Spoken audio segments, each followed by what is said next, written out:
حوریہ نے سفید گاؤن پہنا ہوا تھا، اس کے بال ہوا میں لہرا رہے تھے، وہ پریوں جیسی دکھائی دے رہی تھی، آنکھوں میں خلوص کی چمک، لبوں پر مسکراہٹ بکھیرے اس نے دونوں بازو ماں کی طرف بڑھائے۔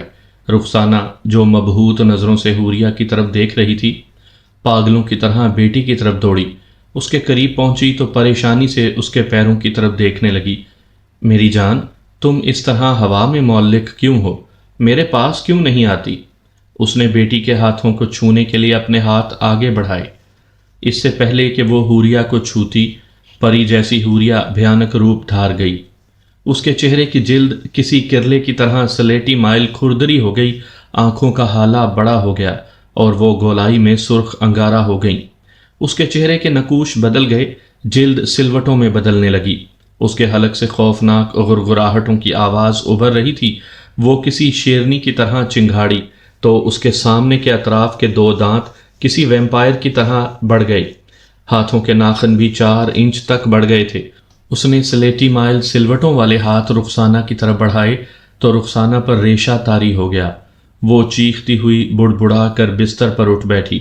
توقیر بھی اس کی چیخ کی آواز سے اٹھ گیا۔ رخسانہ کا سانس پھولا ہوا تھا، چہرہ پسینے سے تر تھا، آنکھیں سرخ ہو کر سوجی ہوئی تھیں، وہ سر تا پا کانپ رہی تھی۔ وہ میری حوریہ نہیں ہو سکتی، وہ مسلسل بول رہی تھی۔ توقیر نے اسے پانی پلایا۔ تم نے کوئی برا خواب دیکھا ہے؟ آیت الکرسی پڑھ کر سو جاؤ۔ توقیر نے اسے بستر پر لٹایا اور اس کا سر دابنے لگا۔ جب طرح طرح کے وہم ذہن پر مسلط ہوں تو ایسے خواب آ جاتے ہیں، اس طرح خوفزدہ نہیں ہونا چاہیے۔ ہماری حوریہ کو کچھ نہیں ہوگا، تم بھروسہ رکھو خدا پر۔ رخسانہ کا سانس پھولا ہوا تھا، اس کی گھبراہٹ دور نہیں ہو پا رہی تھی۔ وہ اکھڑے اکھڑے سانس کے ساتھ بولی، میں حوریہ کے قریب گئی تو وہ بھیانک روپ اختیار کر گئی۔ میں تمہیں اسی لیے منع کرتا تھا کہ پیروں فقیروں کے پاس نہ جاؤ، تمہارے ذہن میں اس پیر کی باتیں گونج رہی ہیں، اور کچھ بھی نہیں ہے، بس اب تم خدا کا نام لے کر سو جاؤ۔ توقیر کو جیسے غصہ آ گیا تھا۔ یونیک ٹاؤن کی خوبصورت کوٹھی کا قفل 6 ماہ کے بعد کھلا تھا۔ کوٹھی کے ساتھ سرونٹ کوارٹر میں رہنے والا ساجد بابا دوسرے نوکروں سے کوٹھی کی صفائی کروا رہا تھا۔ ساجد بابا بھی تنہا تھے اور ان کا وہ مالک بھی، جو 6 ماہ پہاڑی علاقے کے فلیٹ میں گزارتا اور 6 ماہ اس کوٹھی میں۔ ساجد بابا سرونٹ کوارٹر میں تنہا رہتے تھے، دوسرے ملازمین اپنا کام کر کے اپنے گھروں کو لوٹ جاتے۔ جلدی جلدی ہاتھ چلاؤ، صاحب آنے والے ہیں، ساجد نوکروں کو ہدایت دے رہا تھا۔ فرش پر پوچا مارنے والی ملازمہ نے کراری آواز میں کہا، 6 ماہ کی گندگی اکٹھا کر کے صفائی کراتے ہو صاحب، چابی لے لیا کرو صاحب سے، 3 روز بعد صفائی کرایا کرو۔ ساجد تپ کر بولا، مجھے سبق پڑھانے کی ضرورت نہیں ہے، مالک کا حکم ماننا میری ڈیوٹی ہے۔ صاحب نے کہا ہے کہ جب وہ واپس آئے تو ہی یہ گھر صاف کروائیں، تم اب زیادہ باتیں نہ بناؤ، جلدی کام کرو۔ یہ کہہ کر ساجد کچن کے لیے بازار سے لایا ہوا سامان کچن میں سیٹ کرنے لگا۔ اسے زرغام کے لیے کھانا بھی تیار کرنا تھا۔ اس نے کچن کی ضروری صفائی کی اور کھانا پکانے کی تیاری کرنے لگا۔ وہ ساتھ ساتھ خود کلامی کے انداز میں بڑبڑاتا رہا، بس اب اس کوٹھی میں اس خناس کے ناپاک قدم پڑیں گے اور یہ کوٹھی برائیوں کی آماجگاہ بن جائے گی۔ جوا چلے گا، شہر کے غیر مہذب لوگوں کی دعوتیں ہوں گی اور وہ اپنے ناجائز کام اس سے کروائیں گے۔ زرغام ان ناجائز کاموں کے عوض ڈھیروں پیسہ وصول کرے گا۔ پتہ نہیں کیوں میں اس گھر میں نوکری کر رہا ہوں، کیوں حرام کھا رہا ہوں۔ ملازمہ کے بلانے پر اس نے ہنڈیا ڈھانپ دی اور دوسرے کمرے میں چلا گیا۔ کیا بات ہے؟ اس نے ملازمہ سے پوچھا۔ وہ اوپر والا کمرہ تو کھول دو، صفائی کرنی ہے۔ ساجد نے ہاتھ لہرا دیا، نہیں، اس کمرے کی صفائی نہیں کرنی، اس کی چابی صاحب کے پاس ہے، وہ خود یہ کمرہ کھولتے ہیں۔ مرضی ہے۔ ملازمہ اپنے کاموں میں مصروف ہو گئی۔ کچھ ہی دیر کے بعد ملازم دوڑتا ہوا ساجد کے پاس آیا، زرغام صاحب آ گئے ہیں۔ ساجد پھرتی سے کمرے کی چیزیں درست کرنے لگا۔ دراز قد، چھریرے بدن والا سانولا سا نوجوان گھر میں داخل ہوا۔ ملازمین نے آگے بڑھ کر اسے سلام کیا سوائے ساجد کے۔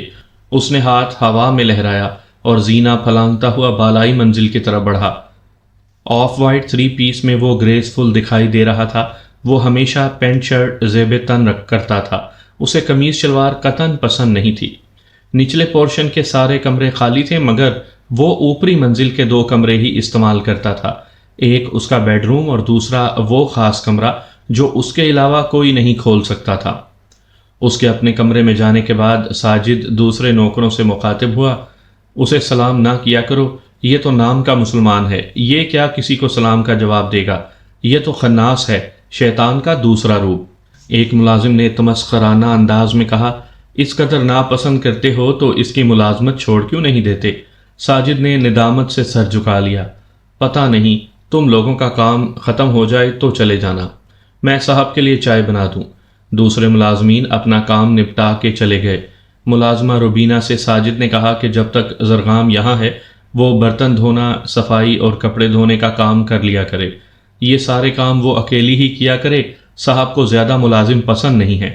ملازمہ نے کراری آواز میں کہا، ہر بار مجھے کیوں بتاتا ہے، 4 سالوں سے یہی روٹین ہے، میں جانتی ہوں، کل سے کام پر آ جاؤں گی، آج کا کام ختم ہو گیا ہے۔ یہ کہہ کر وہ ملازمہ بھی چلی گئی۔ ساجد چائے لے کر زرغام کے کمرے میں گیا، اس نے دروازہ نوک کیا، اندر سے آواز آئی، آ جاؤ۔ ساجد نے چائے میز پر رکھی، بابا ٹھیک ہو، کوئی پریشانی تو نہیں ہوئی میری غیر موجودگی میں؟ نہیں صاحب، پریشانی کیسی، آپ ہوں یا نہ ہوں میرا رب میرے ساتھ ہوتا ہے، ساجد نے دھیرے سے کہا اور کمرے سے باہر چلا گیا۔ رات 10 بجے ساجد اپنے سرونٹ کوارٹر میں چلا گیا جو کوٹھی سے باہر تھا۔ زرغام نے کوٹھی کا دروازہ اندر سے بند کر لیا۔ وہ زینہ چڑھتا ہوا بالائی منزل کی طرف بڑھنے لگا، اس کے ہاتھ میں چابی تھی، اس نے اپنا خاص کمرہ کھولا۔ وہ حال نما کمرہ کافی بڑا تھا، اس کمرے میں پڑا ہوا سامان انتہائی ہولناک اور پراسرار تھا۔ سامنے دیوار پر شیشے کی بڑی بڑی کھڑکیاں تھیں جہاں سے گھر کا لان اور باہر کا حصہ دکھائی دیتا تھا۔ اس کمرے میں سہولت کے لیے کسی قسم کا فرنیچر موجود نہیں تھا۔ دیواروں پر الماریاں نصب تھیں اور چاروں اطراف اس طرح ٹیبلز تھے جیسے کوئی سائنسی لیبارٹری ہو۔ ان ٹیبلز کے بڑے بڑے درازوں میں نہ جانے کیا کچھ تھا۔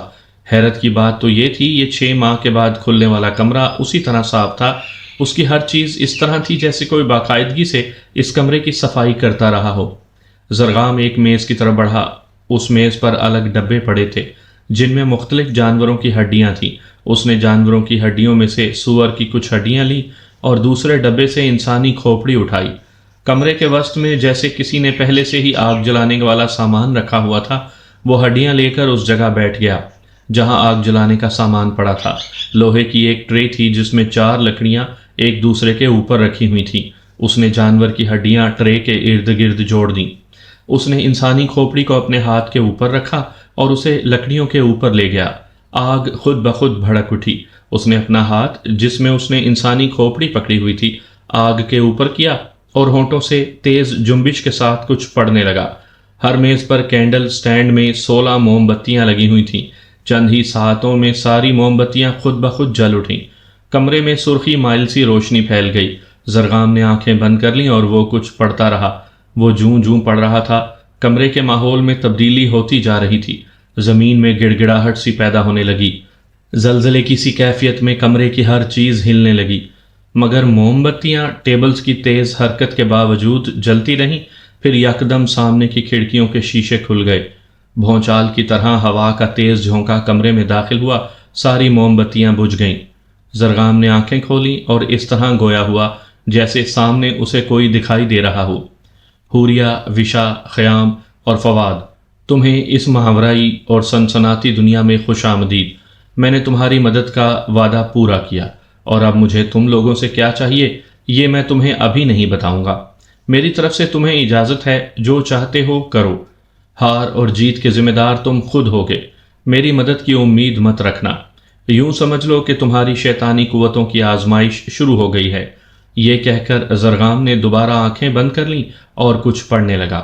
تھوڑی دیر کے بعد کمرے سے بھونچال کی کیفیت ختم ہو گئی اور کھڑکیوں کے شیشے خود بخود بند ہو گئے۔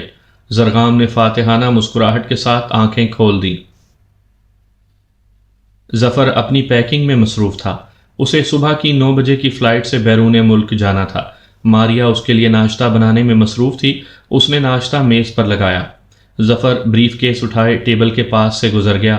ماریا جلدی سے اس کے قریب آئی۔ یہ کیا، ناشتہ نہیں کریں گے؟ ظفر نے اپنی ہینڈ واچ کی طرف دیکھا۔ مجھے ناشتہ نہیں کرنا، میں لیٹ ہو جاؤں گا۔ ماریا نے اس کے ہاتھ سے بریف کیس لے لیا۔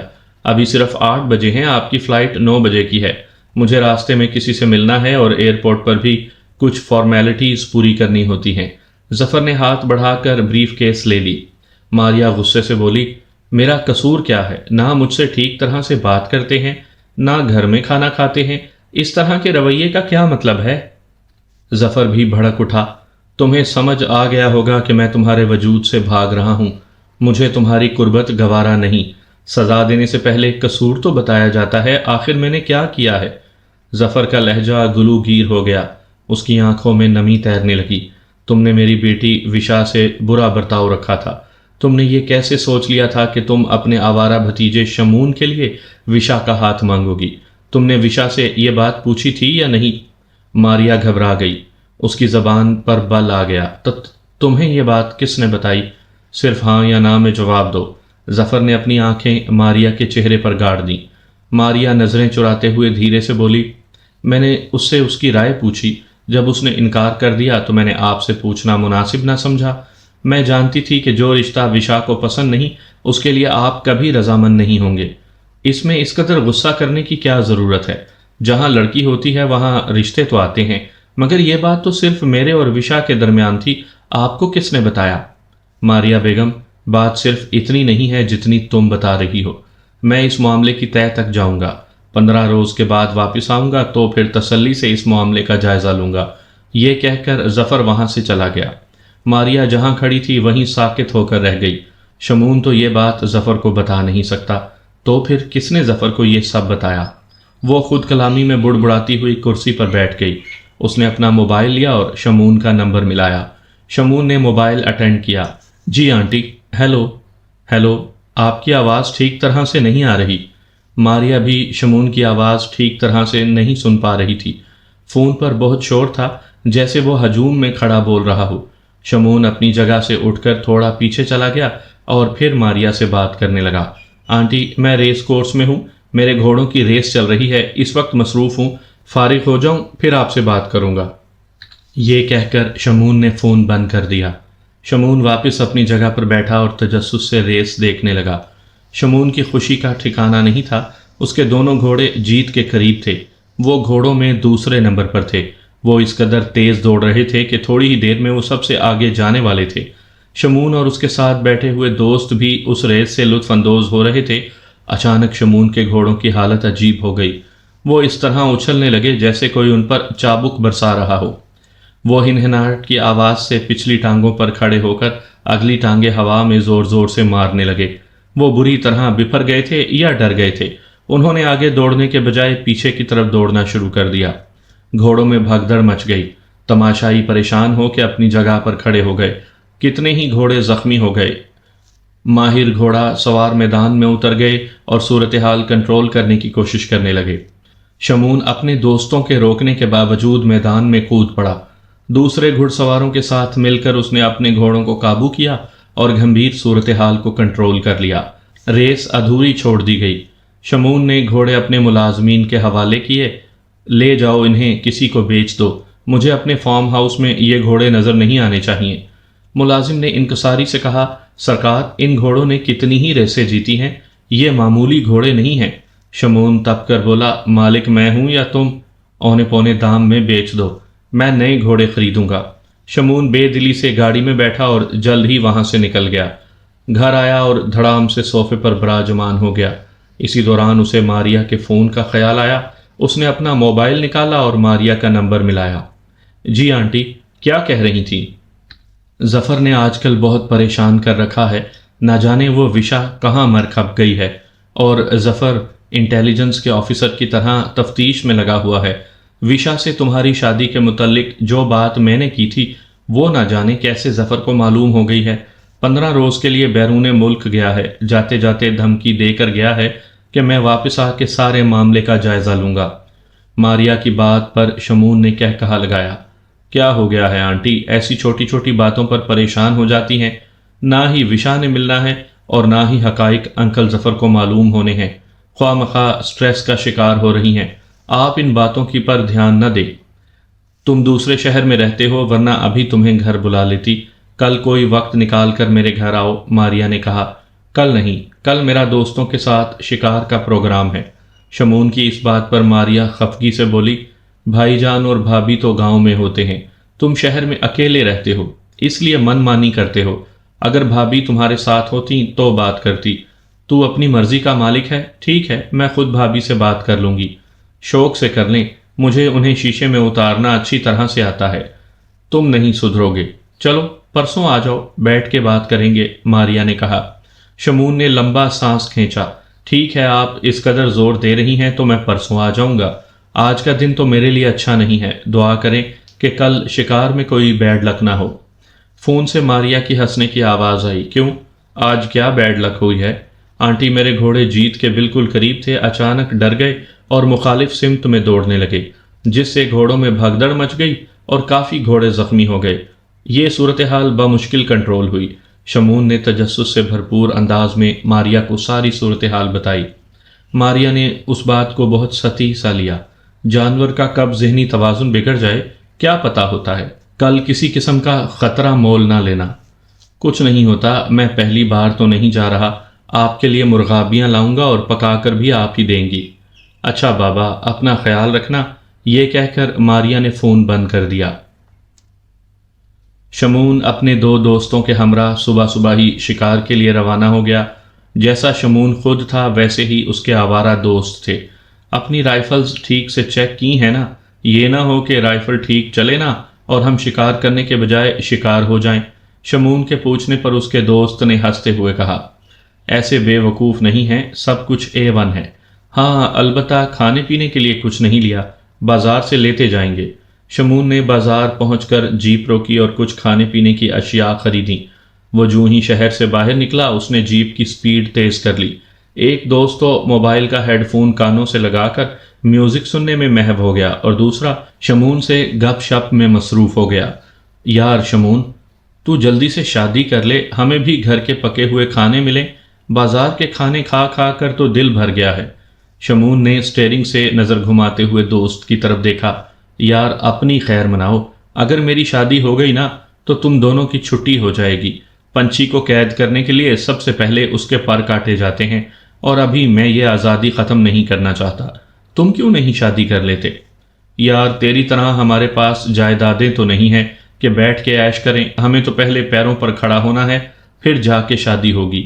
یار تم تو سنجیدہ ہو گئے، زندگی کو انجوائے کرو۔ شمون نے یہ کہہ کر ڈیک میں CD ڈالی اور تینوں دوست موسیقی کے مزے لوٹنے لگے۔ 3 گھنٹے کے طویل سفر کے بعد وہ تینوں بہاولپور پہنچ گئے۔ اب ان کی منزل زیادہ دور نہیں تھی، چولستان اب 30 کلومیٹر کے فاصلے پر تھا۔ فرنٹ سیٹ پر بیٹھے ہوئے دوست نے ٹھنڈی آہ بھری۔ یار تم نے وشا کے ساتھ اچھا نہیں کیا۔ شمون بڑبڑایا، تمہیں اچانک وشا کا خیال کیسے آ گیا؟ اس قدر پرمزہ سفر خراب مت کرو۔ پچھلی سیٹ پر بیٹھا ہوا دوسرا دوست تعصب بھرے انداز میں بولا، ہاں یار 3 دن اسے بھوکا پیاسا فارم ہاؤس میں جانور کی طرح زنجیروں سے باندھ کر رکھا۔ وشا کے نام لگی جائیداد کے پیپرز پر سائن لینے کے لیے تم نے اسے کاویہ سے ٹارچر کیا۔ تم تھک گئے مگر ایک لڑکی ہونے کے باوجود اس نے ہار نہ مانی اور جائیداد تمہارے نام نہ کی۔ تم نے ہار مان کر اسے آزاد کر دیا اور یہ دھمکی دی کہ اس نے کسی کو تمہارے بارے میں بتایا تو تم اس کے باپ کی جان لے لو گے۔ شمون غصے سے گرج کر بولا، میں نے تو اسے شادی کی آفر دی تھی، مجھ سے شادی کر لیتی تو خود بخود سب کچھ میرا ہو جاتا۔ جب وشا نے مجھ سے شادی سے انکار کیا تو میں نے اسے اغوا کیا، اور اس معاملے میں پھپھو بھی تو میرے ساتھ تھیں۔ انہیں اس بات کا غصہ تھا کہ ایک گھر اور کچھ زمین کے علاوہ ساری جائیداد انکل ظفر وشا کے نام سے لگا چکے ہیں۔ فرنٹ سیٹ پر بیٹھے ہوئے دوست نے نصیحت کے انداز میں کہا، چھوڑو یار، تمہاری آنٹی کے پاس بہت کچھ ہے، اس طرح کے غلط کاموں سے بچا کرو، آخر تم عزت دار ماں باپ کے بیٹے ہو، اگر ان کو تمہارے ان کاموں کی بھنک بھی پڑ گئی تو تمہیں آگ کر دیں گے۔ شمون نے فخرانہ انداز میں سر اکڑا لیا۔ آگ کریں گے تو کرتے رہیں، شمون کسی سے نہیں ڈرتا، کوئی ایسا پیدا نہیں ہوا جو شمون کو نقصان پہنچا سکے۔ چل یار پیپسی نکال، موڈ اچھا کریں۔ ایک ہاتھ سے اسٹیئرنگ پکڑ کر وہ دوسرے ہاتھ سے پیپسی پینے لگا۔ تقریباً 1 گھنٹے کے بعد وہ لوگ چولستان پہنچ گئے۔ یہ بہت بڑا صحرا تھا، ریت کے بڑے بڑے ٹیلے بے ترتیبی سے پھیلے ہوئے تھے۔ شمون ریت پر گاڑی بڑی مہارت سے چلا رہا تھا۔ ریتلے راستوں کے نشیب و فراز پر جیپ ہچکولے کھاتی ہوئی آگے بڑھ رہی تھی۔ یہ چولستان کے قریب میں گھنا جنگل تھا، دور دور تک کوئی انسانی آبادی نہیں تھی۔ انہوں نے اپنی رائفلیں تیار کر لیں۔ شمون نے اپنے دوست کو ڈرائیونگ سیٹ پر بٹھایا اور خود رائفل لے کر کھڑا ہو گیا۔ جیپ آہستہ آہستہ چلاتے رہو، جیپ کو روکنا خطرناک ہو سکتا ہے، شمون نے اپنے دوست کو ہدایت کی۔ راستے کے دونوں اطراف کانٹے دار خشک جھاڑیاں تھیں۔ خشک جھاڑیاں ختم ہوئیں تو انہیں ہرنوں کا گول دکھائی دیا۔ فاصلہ زیادہ ہونے کی وجہ سے وہ فائر نہ کر سکے۔ جیپ کو دیکھ کر ہرنوں نے تیز بھاگنا شروع کر دیا اور نزدیک ٹیلا کراس کر کے دوسری طرف کو نکل گئے۔ اب وہ ان کی نظروں سے اوجھل ہو گئے۔ اوہ شٹ! شمون نے رائفل کا دستہ جیپ کے دروازے پر دے مارا۔ ابھی دور دور تک کوئی شکار دکھائی نہیں دے رہا تھا۔ اچانک ایک انتہائی خوبصورت تتلی کہیں سے اڑتی آئی اور ان کی جیپ کے اوپر اڑنے لگی۔ شمون کے دوست نے مسکراتے ہوئے تتلی کی طرف دیکھا۔ شمون، دیکھو کس قدر خوبصورت تتلی ہے، صحرا میں تتلی کتنی پیاری لگ رہی ہے۔ یہ غیر معمولی بات ہے، یہاں پر تو پھول بھی نہیں ہے۔ اس نے اس کو پکڑنے کے لیے ہاتھ اوپر کیا تو وہ جیپ کے سامنے اڑنے لگی۔ شمون نے ترچھی نظر سے اپنے دوست کی طرف دیکھا۔ ہم یہاں تتلیاں پکڑنے نہیں آئے، شکار کرنے آئے ہیں۔ ڈرائیونگ سیٹ پر بیٹھا ہوا دوست اونچی اونچی آواز میں ہنسنے لگا۔ ہمیں اس کاکے کو ساتھ ہی نہیں لانا چاہیے تھا۔ بکواس مت کرو، پچھلی سیٹ پر بیٹھا ہوا دوست غصے سے بڑبڑایا۔ ان تینوں کو علم ہی نہ ہوا کہ وہ تتلی ایک ہی ساتھ میں خوبصورت غزال کا روپ دھار گئی۔ شمون نے خوشی سے نعرہ لگایا، وہ دیکھو، لگتا ہے کہ وہ ہرن اپنے غول سے بچھڑ گیا ہوگا۔ شمون نے بڑی مہارت سے ہرن پر فائر کیا، نہ جانے کیسے نشانہ خطا ہو گیا اور ہرن تیز بھاگتا رہا۔ شمون کے دوست نے بھی اس پر فائر کیا، مگر نشانہ بار بار خطا ہوتا رہا۔ کچھ سوچے سمجھے بغیر وہ جیپ اس غزال کے پیچھے دوڑاتے رہے۔ ہرن پیچ دار راستوں سے دوڑتا ہوا صحرا کے خطرناک ترین حصے تک پہنچ گیا۔ اس بار شمون کی رائفل کا فائر غزال کے پیٹ میں جا کے لگا اور وہ پھڑک کر گر گیا۔ انہوں نے جیپ روکی اور خوشی سے اچھلتے ہوئے جیپ سے اترے۔ اکتوبر کا مہینہ تھا، مگر سورج اس طرح دہک رہا تھا جیسے جون یا جولائی کا مہینہ ہو۔ دھوپ میں چمکتی ریت حرارت دے رہی تھی۔ شمون جو ہی ہرن کے قریب گیا، ہرن کا جسم ہوا میں تحلیل ہو کے اس تتلی کا روپ دھار گیا جو انہیں تھوڑی دیر پہلے دکھائی دے رہی تھی۔ تینوں اس تحیر آمیز منظر پر حواس باختہ تتلی کی طرف دیکھنے لگے جو اپنی خوبصورتی اور معصومیت میں کوئی بھیانک راز چھپائے ہوئے تھی، جس کے نازک پروں کے پیچھے روح فرسا حقیقت تھی۔ تتلی ہوا میں ایک جگہ ساکت ہو گئی اور پھر وشا کے روپ میں بدل گئی۔ سنسناہٹ کی ایک لہر تینوں کے وجود سے گزر گئی۔ وہ سر تا پا کانپ کر رہ گئے۔ ماحول کی جادوگری نے خوف و ہراس پھیلا دیا تھا۔ وشا کے چہرے پر مسکراہٹ بکھری ہوئی تھی۔ شمون کو اپنے گرد موت کی سرسراہٹیں محسوس ہونے لگیں۔ شمون نے حوصلے کا لمبا سانس کھینچا اور وشا کے قریب گیا۔ وشا، کچھ نہیں سمجھ آ رہا مجھے کہ یہ سب کیا ہو رہا ہے، مگر میں اپنے کیے پر بہت شرمندہ ہوں، مجھے معاف کر دو۔ شمون کے منہ سے یہ الفاظ ادا ہی ہوئے تھے کہ وشا کے چہرے کے تاثرات ایک دم بدل گئے۔ اس کی آنکھوں سے غصے کے شعلے لپکنے لگے، چہرے پر اکڑاؤ سا آ گیا۔ وہ منہ کھول کر چیخی تو اس کے سامنے کے 2 دانت لمبے ہو گئے۔ اس کے بازوؤں کی جگہ پروں نے لے لی۔ وہ خوبصورت بلا شمون کی طرف بڑھی۔ شمون کے جسم سے اس کی جیسے جان نکل گئی۔ وہ بھاگنے کی ناکام کوشش کرنے لگا۔ اس کی اعصابی طاقت کسی خوف کے دباؤ سے ختم ہو گئی۔ وہ خوبصورت بلا ایک جھٹکے سے شمون کی طرف بڑھی اور اس کی گردن پر اپنے خونخوار دانت پیوست کر دیے۔ شمون کی چیخیں صحرا کے سناٹے میں گونجنے لگیں۔ اس کے دونوں دوست اپنی بے جان سی ٹانگوں کو گھسیٹتے ہوئے بھاگنے کی کوشش کر رہے تھے، مگر اس خوبصورت بلا نے ان دونوں کو بھی نشانہ بنا لیا۔ وہ تینوں گرم ریت پر گرے تڑپ رہے تھے۔ وشا نے ریت کی طرف پھونک ماری اور وہ تینوں ریت کے طوفانی بگولے کی لپیٹ میں آ گئے، ایسی ریت جس کے ذرے انگاروں کی طرح دہک رہے تھے۔ ان تینوں کے جسم جھلستے رہے۔ صحرا کے سناٹوں میں ان کی چیخیں گونجتی رہیں۔ شکار کھیلنے والے اجل کا شکار ہو گئے۔ وشا کے بھیانک روپ نے پھر اس تتلی کا روپ لے لیا اور وہ ہوا میں کہیں گم ہو گئی۔ صحرا کے لوگوں نے مردہ خور گدھوں کے غول دیکھے تو ان کا ماتھا ٹھنکا اور وہ جیپ کے ٹائروں کے نشانات پر چلتے ہوئے اس جگہ پہنچ گئے۔ 3 نوجوانوں کی جھلسی ہوئی لاشیں دیکھ کر تو وہ دم بخود رہ گئے۔ کچھ نوجوانوں نے آگے بڑھ کر لاشوں کی تلاشی لی، ان کے موبائلز سے ان کے رشتہ داروں کو ان کی ہلاکت کے بارے میں مطلع کیا۔ چولستان کے کچھ لوگوں نے ان لاشوں کو ان کے والدین تک پہنچانے کا بندوبست کر لیا۔ لاشوں کو کفن میں لپیٹ کر تابوت میں بند کیا جا رہا تھا تو ایک بزرگ جو کسی گہری سوچ میں گم لاشوں کی طرف دیکھ رہے تھے شمعون کی لاش کے قریب آئے۔ سمجھ نہیں آ رہا کہ ان تینوں کو کس نے مارا ہے۔ ان تینوں کی موت بہت عجیب طریقے سے ہوئی ہے۔ اگر ان کا قتل کسی انسان نے کیا ہے تو یہ کیسے ممکن ہے؟ کیونکہ ان کی لاشیں ان کی جیپ کے قریب ملی ہیں۔ جنگل کے اس خطرناک ترین حصے میں نہ تو کسی اور گاڑی کے نشانات ملے اور نہ ہی کسی انسان کے۔ کوئی جنگلی جانور ہوتا تو ان کی چیر پھاڑ کر کے رکھ دیتا، مگر ان کو تو کسی نے جلا دیا۔ لاش پر کفن لپیٹتے ہوئے نوجوان نے شمعون کی گردن سے کپڑا پیچھے کیا۔ یہ دیکھیں، کسی جانور نے اس کی گردن پر دانت گاڑ کے اسے ہلاک کیا ہے۔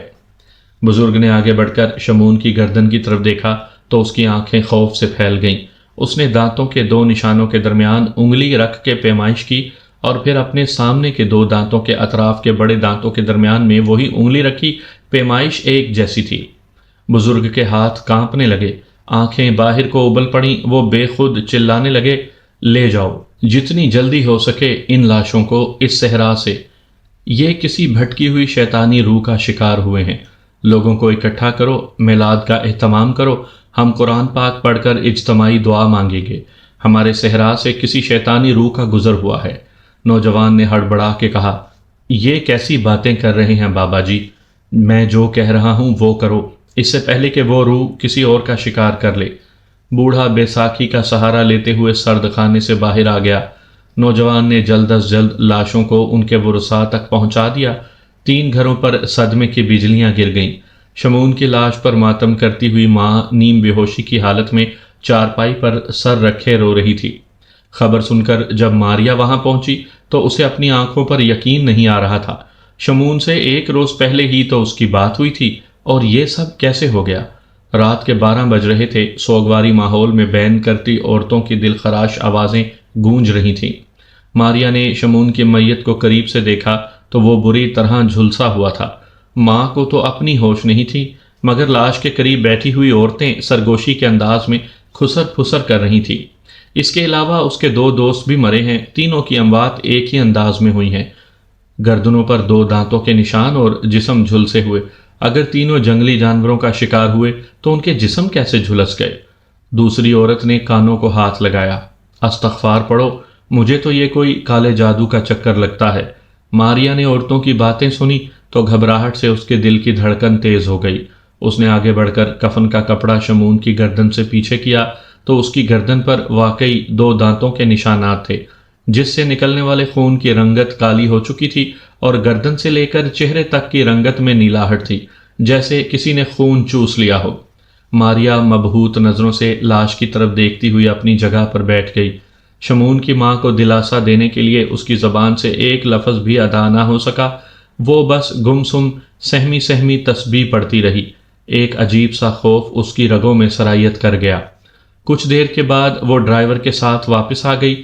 گھر میں ایک بوڑھی ملازمہ تھی اور وہ تھی ظفر تو بیرون ملک تھا۔ گھر میں داخل ہوتے ہی جیسے خوف کے سفید سائے اس کے ساتھ ہی گھر میں داخل ہو گئے ہوں۔ اس کے اندر کے خوف نے باہر کا ماحول بھی سراسیمہ بنا دیا۔ وہ سہمی سہمی سی اپنے کمرے تک چلی گئی۔ رات کی تاریکی میں ڈوبا ہوا گھر کا سناٹا ماریا کے خوف کو مزید بڑھا رہا تھا۔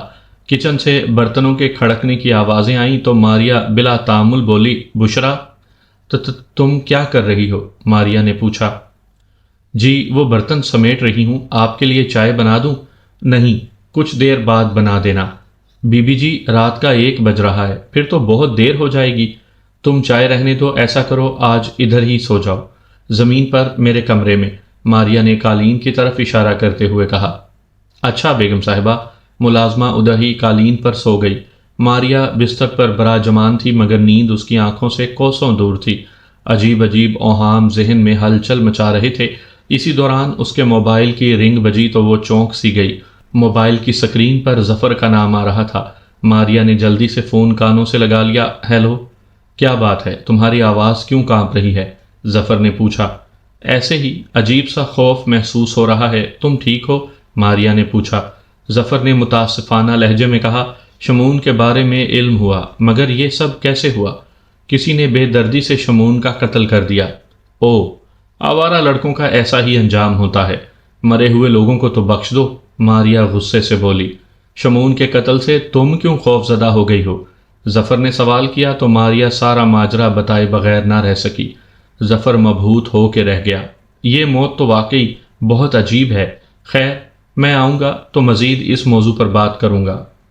یہ کہہ کر ظفر نے فون بند کر دیا۔